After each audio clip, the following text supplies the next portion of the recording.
sometimes we just have to hit the pause button on our progress, on whatever it is that we're looking to achieve, because the conditions don't allow us to necessarily make progress. Now, look, I can take the complete other side of the coin here as a motivational coach and speaker, and hopefully somebody inspiring to you, and always just be, you gotta be on, you gotta get it done, you gotta make it happen. And yeah, you absolutely can. And if you want to, which is the most important part, should do that. My name is Brian Pannuzzo. I help successful professionals build an elite body and mind without sacrificing work or time with their family. I know your life because I lived it for 20 years. Welcome back to the Success Lift podcast. I'm your host, Brian. Thank you so much for being back with me again. It is officially the week of Halloween. It's the end of October. At the time of this recording dropping, it's October 27th, 2025. Halloween is this Friday. I make no bones about it. I got beef with Halloween. It's my least favorite holiday. I think it's the least important holiday on the calendar. I realize you parents that have young kids are probably shaking your head. You strange adults that still enjoy Halloween and think it's one of the best holidays on the calendar. I don't know. I don't really know what to say to you. Maybe you enjoy dressing up. That's cool. Cool story. I tend to think, like, first of all, it's as a health and fitness guy, as an executive health coach, I feel like it's got to be a little bit on brand for me to have some hate for a holiday built around candy. My real problem with Halloween is the evolution of it. Like, I remember Halloween as a kid. I'm 47 for context, right? I'm a kid of the 90s, I'm a product of the 90s, and I guess the 80s too. I don't know. 90s I was in high school, so I guess I'm an 80s kid. And I just remember Halloween being like a day, like maybe the week of, and you go out the night before Halloween on Cabbage Night. That's what we would call Halloween in New Jersey, in the suburbs of New York City. I know that there's a number of different names for the night before Halloween. You'd toilet paper some trees, you'd throw some eggs at some cars, and you'd put some shaving cream on some stuff. You'd act like a dummy. You'd try not to get chased by the police, and then you'd go to school the next day and you would go trick-or-treating, and you'd bring your pillowcase around with your costume on. And it was like a day full of just absolutely spiking your blood sugar and eating as much candy as you could. And then that candy would sort of, find its way out of the house at some point, because your mom would come in and sort of steal a bunch of it and get rid of it and maybe bring it into her job and get it the hell out of there, because, much better for her to help the office people get diabetes than her kids. And so it was like a week long. It was like a day or two leading up to it, maybe. And then a couple days after, and then it was like everyone started talking about Thanksgiving and nobody cared about Halloween anymore. And now, as I've had kids, my oldest is 16, my youngest is 11, Halloween has become this like month-long holiday. In fact, where I live, Halloween starts in September, which I got a real problem with. And people show up at your door, and although my kids are getting a little bit older for this now, but it's still happening, they knock on your door on a Tuesday night at 9 p.m. and they leave a bag of candy. It's called booing or ghosting. And your family, this was happening when your kids are younger. Now my kids are older, so they're up still. But the family is like just getting ready to go to bed. Maybe you have a dog. Maybe your dog loses its shit like mine used to when the doorbell rings or the door gets knocked on. And what happens is, and my real hate, the origin of my hate for Halloween is my kids would just about be asleep and that doorbell would ring. That irresponsible parent would be driving their third grader around at 9 p.m. on a Tuesday instead of actually doing their job and parenting their kids and having them in bed like a responsible parent would. I'm trying to say this all without laughing. Some of these people are my friends.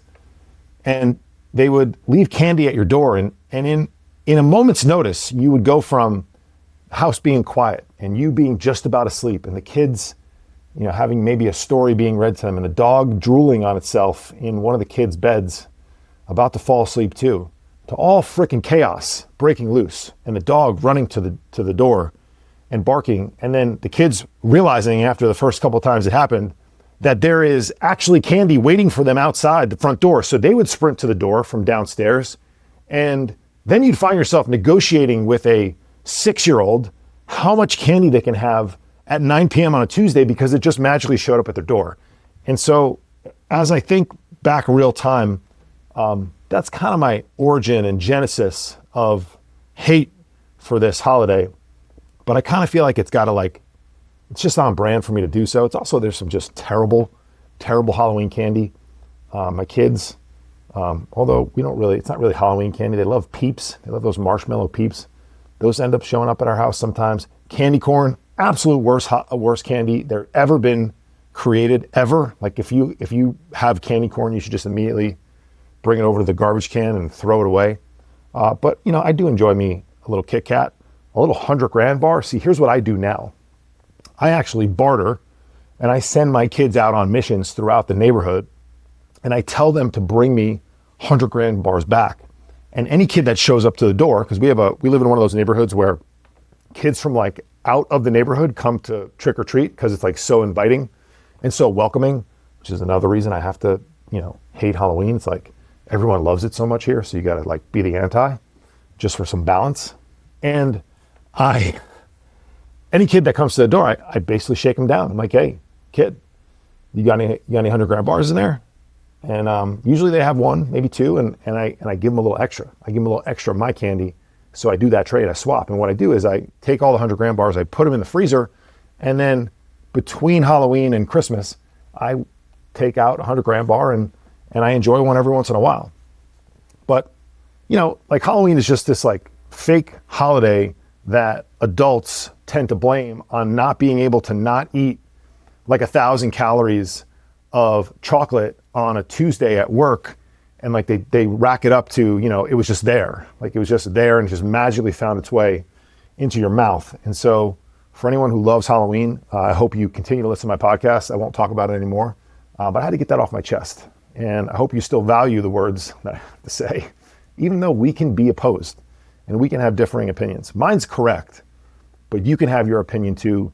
You're allowed to. It's just not always right.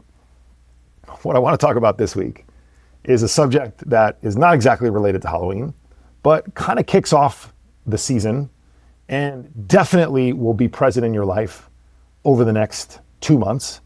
And quite frankly, has been present in the lives of my clients for the last 2 months. And therefore, I notice trends in what's going on with 55, now 57 plus individual clients that I have. Almost 40 of them are financial professionals. And I hear a lot of the same stuff over and over again. Every one of my clients is very busy. Everyone has demands, huge demands on their time. Most of them, 90+% of them, are married with kids. And I often find that there are very similar themes. And one that's come up that I kind of coined hitting the pause button with them is sometimes just your inability to, and I'm going to go a couple different ways here because there's another conversation that I had recently with a new client that I think has a lot to do with this as well. And oftentimes I think people don't want to accept that the pause button, let's call it the pause button. We've all heard of the easy button in the Staples commercials, like just hit the easy button. Sometimes we just have to hit the pause button on our progress, on whatever it is that we're looking to achieve, because the conditions don't allow us to necessarily make progress. Now, look, I can take the complete other side of the coin here as a motivational coach and speaker and hopefully somebody inspiring to you, and always just be, you got to be on, you got to get it done, you got to make it happen. And yeah, you absolutely can. And if you want to, which is the most important part, should do that. You should stay on track. You should be all in. You should find a way. You should plan and prepare, which is something that we do inside my programs on a weekly basis. But sometimes the conditions are just not ideal for you to do so. And it's acceptable for a short period of time to hit the pause button. Because what happens when we don't, we end up inevitably falling back a bit. We have a few tough days, we then go down this path of maybe regret, shame, frustration, this negative feedback loop that we have that can, I don't want to say force because we're the ones who choose to do it, but can result in us making a decision that isn't ultimately conducive to our long-term goal.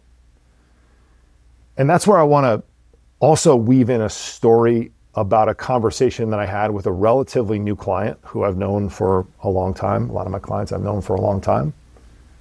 And he was pretty open and honest with me. We just got started within the last month or so. I guess at this point, it's probably now been a month that we've been working together. And he was a bit reluctant to do some of the things that I was asking him to do at first, and then started to do them and noticed some immediate feedback. Like, we're talking lost 5 pounds in a week, felt better, more energy.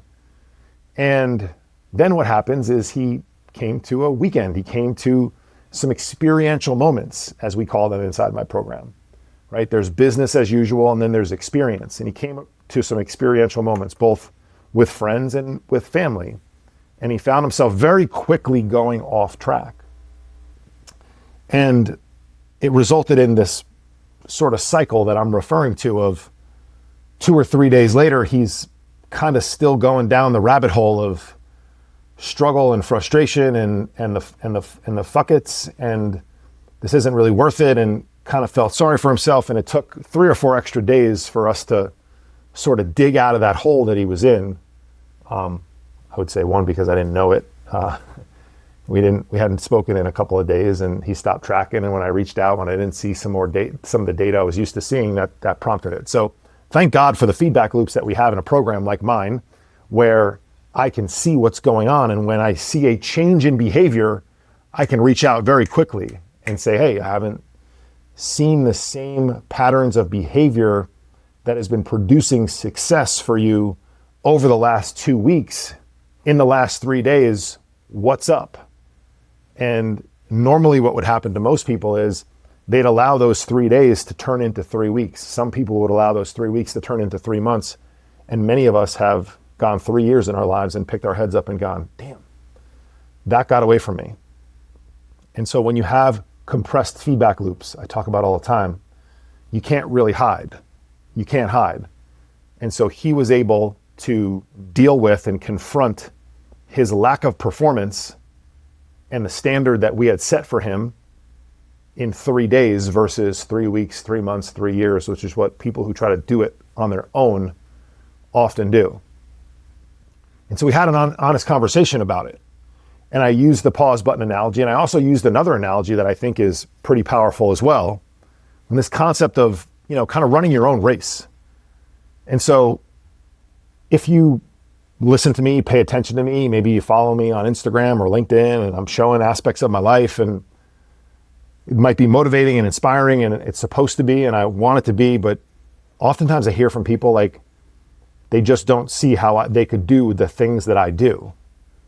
And I say, you shouldn't do the things that I do. I've been doing this for 11 years now. You should do the things that you can do. And that's what we set up for clients inside my program. We build them their own customized plan. You're a unique individual. And while a lot of the things that we're supposed to be doing in our lives are pretty similar, there's going to be very unique things that you do that fit you and that make sense for you. And I kind of use the analogy of he and I, going across country, not together, separately in our own cars, because I can't drive your car for you and you can't drive mine.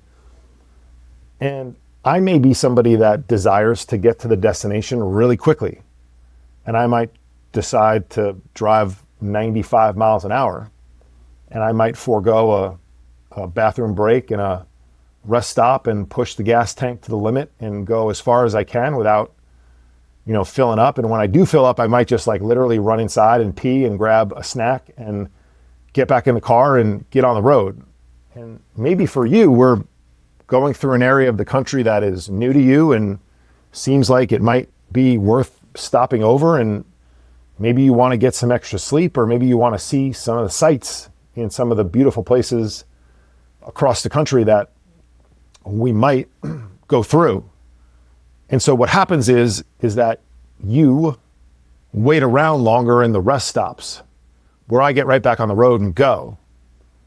And so maybe those rest stops are some of these moments that we find ourselves going off track.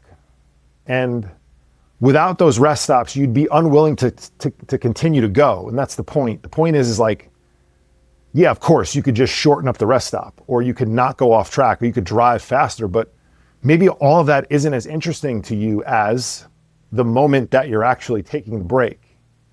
And maybe the moment that you're taking the break refuels you in order to continue to go on.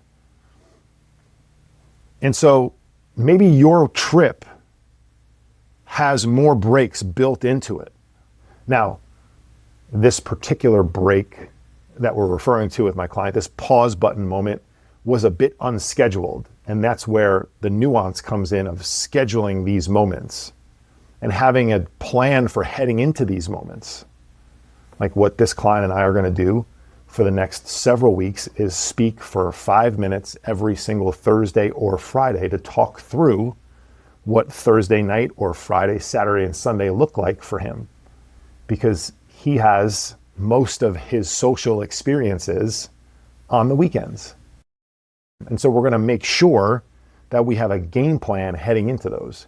Because when you make the game plan on Friday and you review it frequently throughout the weekend, you do a whole lot better job sticking to that game plan than what most of us do, which is on Monday morning, we say dumb shit and we make commitments that our butts cannot keep for an entire 7 days. And we don't ever recommit to it. We just say it when it's a pipe dream on Monday morning, instead of thinking through it again on Tuesday. Does this make sense? Is this really what I want to do? Maybe revisiting it on Thursday. You know what? Walking into that first moment on Friday, having a little conversation with ourselves, having a strategy. This is a moment that I'm going to do this. Tomorrow actually isn't that important, so I'm actually going to tighten it up a little bit. But then tomorrow night is something that I do need or want to enjoy a bit more. And then Sunday, I'm going to wake up and I'm going to feel terrible, but I'm going to get back to it. And so we're going to have these things all planned out for him. So he's going to have his rest stops planned along the way. And then I'm going to get to the destination faster, the destination in air quotes, right? Because I'm driving faster. My foot's on the gas more. I'm stopping less. Because maybe that's important to me. And when I get to the destination, I'm going to feel real good about myself. And I'm going to be waiting around. And I don't know if he's going to show up or not, but then he will. And when he gets there, the first thing I'm going to say is, what took you so long? I've been here forever. I got here so fast. I'm super proud of myself. And if he's doing what he truly wants to do, he's going to look at me and say, you know how many cool things you missed along the way? You know how many experiences that you could have had if you just slowed down a little bit? And I might say, well, I didn't want to slow down. I wanted to get here. And he would look at me and say, well, I'm going to get here anyway. I'd much rather enjoy the ride. Neither one is right or wrong. What you need to find is, what are the turn-by-turn directions for you that allow you to enjoy the ride and get to the place you want to get to? Here is the disconnect that people have in this analogy. They have expectations of getting there going 95 miles per hour with no stops. They actually wouldn't mind stopping every once in a while and enjoying the trip. But they don't necessarily have the turn-by-turn directions and the plan to be able to stop efficiently, stay a short amount of time, exit back onto the highway, and continue along their journey. So they want to get there fast, but they also want to enjoy the ride. And that's okay. Everybody would want that. Then we have to figure out, well, is it doable? Or is it maybe somewhere, I'm using my hands here for everybody on YouTube, maybe it's somewhere in the middle. Maybe I could clean up some of my behavior. Maybe I don't have to let 1 or 2 unplanned moments turn into 6 or 7 on the back end, because that's where people usually screw it up. Maybe I could sprint into that one moment that is planned and know that I'm going to suffer the consequences for a day or 2, but I just get right back to it. I just get back in the car and start driving again. So for a lot of people, the right mix is somewhere in between. They hit the pause button every once in a while, but they run their own race. What a lot of people often do, and what this client, I believe, would have done if he was not in a program with me with accountability and structure and support, both via what you're supposed to do, but also, man, just emotionally, like all my dudes out there who like don't think that they need to talk to anybody. This isn't a pitch to join a program like mine. Go talk to somebody, please. Don't make the stupid mistakes I've made my entire life, thinking that like I can handle it, thinking that I'm the only one that knows me, thinking that like I have all the answers for myself, that nobody out there could give me advice. Like, have somebody to talk to. It could be a friend, it could be your wife, it could be a therapist, it could be a coach. It doesn't matter. Just please God, stop being stupid. You know, the only dumb thing you can do is not have somebody to talk to in your life. And so part of it was just having a conversation with him. If I didn't have a conversation with him, I am certain that he would have turned the car around and went in the other direction. And if you've been listening to this podcast before, you have likely heard me say, the GPS system will never turn you back around and send you home. It will constantly try to reroute you. Human beings are the ones who turn the car around and go back. Now, if we keep going in the wrong direction, our time to destination is going to continue to spread out further and further away from today. But if we're always fighting to get back on track, to get back onto our route, to continue our journey along the way, we're going to get there. We're going to get there. There'll be another detour. There'll be unplanned. There'll be planned stops. There'll be fun moments. You'll sightsee. You'll have a great meal. You'll stay in great hotels. Like literally, these things happen in our lives. And it's applicable to this analogy. But you just have to keep going. So we are in a season where the pause button might be appropriate for you during moments of the day, moments of the week, maybe moments of the month. I'm thinking December, during holiday party season and multiple holidays that we celebrate. The pause button is probably not relevant more than a couple days at a time outside of a longer vacation and maybe the month of December. Because there's always moments inside. So what do we do? Like the month of December, Brian, how do I navigate that? Well, I'll tell you exactly how you navigate it. The same way the rest of my clients have and will. We optimize, we go back to last week's conversation and find all the fulcrums, find all the leverage. The leverage is in the moments that are likely the ones you're ignoring the most. So if you want to be able to successfully hit the pause button more, you have to operate the high leverage moments.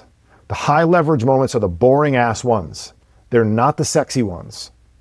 It is not the 45-minute workout. All right? It is not the week that you decide to not drink. It's the one drink that you decide not to have that causes you to have 600 extra calories. It's the 90 seconds that you decide to get up instead of hitting the snooze button that then has a domino effect on the rest of your morning for 4, 5, 6, 7 consecutive days. It's the boring ass times. It's the note that you leave your wife when you guys have not been on a date in 2 weeks, letting her know that you see her, you love her, you're attracted to her, you're sorry that things have been crazy. You have her on your mind. You promise that you guys are going to reconnect on X date, I made this reservation. I booked us a 24-hour overnight trip. I got the babysitter for us. You don't need to do anything. I took care of it. Handle that shit. Your wife loves it when you do that. Guys don't do it. We say things like, wherever you want to go, babe. You know what my wife thinks when I say that? She thinks I don't care. This is where guys, men and women, screw it all up, right? We speak different languages and we're after the same thing. When I say, I don't care, babe, whatever you want to do, I just want to be with my wife. I just want to spend time with her. I would be happy doing just about everything that she would do. Not everything, if we're being honest, but just about. What she hears is, I don't give a fuck enough to actually come up with a plan and take action and be proactive and take control. Your wife wants you to take control. Get your mind out of the gutter. Maybe she does. But she just wants you to book the damn reservation. Decide where you're going to go. Tell her, in general, what she should wear. Right? Is it a high heel night? Is it a sneakers night? Because you're throwing axes at a bar, because you're going bowling. Don't have your wife wear high heels when it's a sneakers night. I've done that before. So think about your next week, month, months. We're already a third of the way through the quarter. Think about it. Where might you need to hit the pause button? Where can you step on the gas a little bit more? Are you running your own race? Or are you running the race of someone that you see on social media for the next 4 days? And then you realize that that's not your race, that's theirs. And if it's from social media, it's probably freaking fake anyway. There's not many real things on social media these days. Run your race. Hit the pause button. Get back to it when you can, immediately. Have a plan. Have somebody to talk to. If you're not doing these things, please God, start to do them. Start to do one of them. If you do, reach out to me and let me know which one you're doing. You can email me at brian@thesuccesslift.com. You can also text me, 917-709-4283. Appreciate you. Have a very happy Halloween. Don't eat too many Kit Kats at 10 a.m. at work for the next 7 days. If you do, I'm coming for you. I'll find you. I'll shame you. I'm not afraid. I appreciate you. I'll see you back here next week.